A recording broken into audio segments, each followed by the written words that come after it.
A new report names directed radio frequency as the likely cause of illnesses among American diplomats in Cuba and China. That's based on findings from a National Academy of Sciences committee. A long-awaited U.S. government report released over the weekend said the most plausible explanation for the mysterious symptoms experienced by American diplomats in U.S. embassies in Havana, Cuba, and other countries were, quote, consistent with a directed radio frequency energy attack.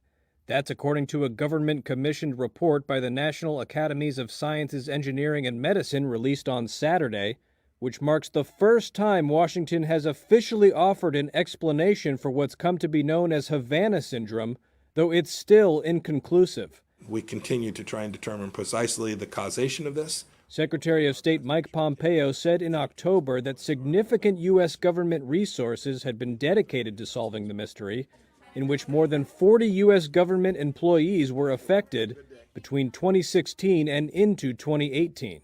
Diplomats in some postings in Cuba and other countries were plagued with nausea, headaches, dizziness, and other unexplained symptoms. Havanna syndrome has long been the subject of intense speculation, given the nature of the symptoms, the location of the postings, and the silence of the U.S. government.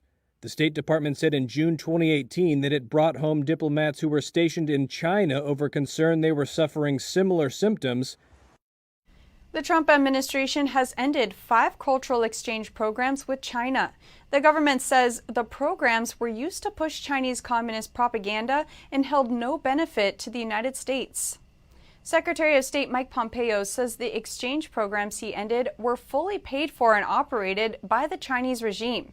He says they were actually soft power propaganda tools. The terminated programs include the Policymakers Educational China Trip Program, the U.S.-China Friendship Program, the U.S.-China Leadership Exchange Program, the U.S.-China Trans-Pacific Exchange Program, and the Hong Kong Educational and Cultural Program.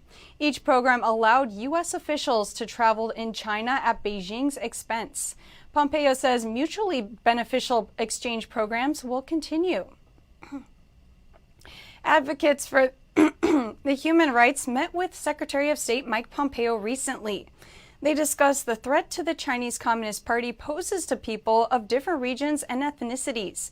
An effort to bring more awareness to the nation's CCP is enslaving through its Belt and Road Initiative. NTD's Kevin Hogan has more. Members of the Captive Nations Coalition met with Secretary of State Pompeo in D.C. The human rights advocates called on the U.S. government to designate the Chinese Communist Party a transnational criminal organization.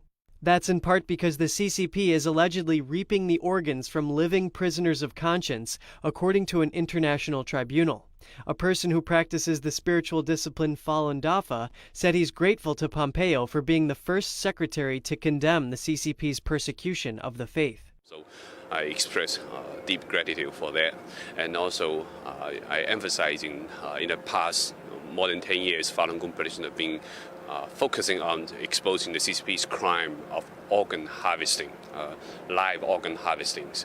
So he fully aware about these issues, and he also emphasizing that Department of State is working on this issue, and Assistant Secretary Robert Destro actually have a team working on this issue as well.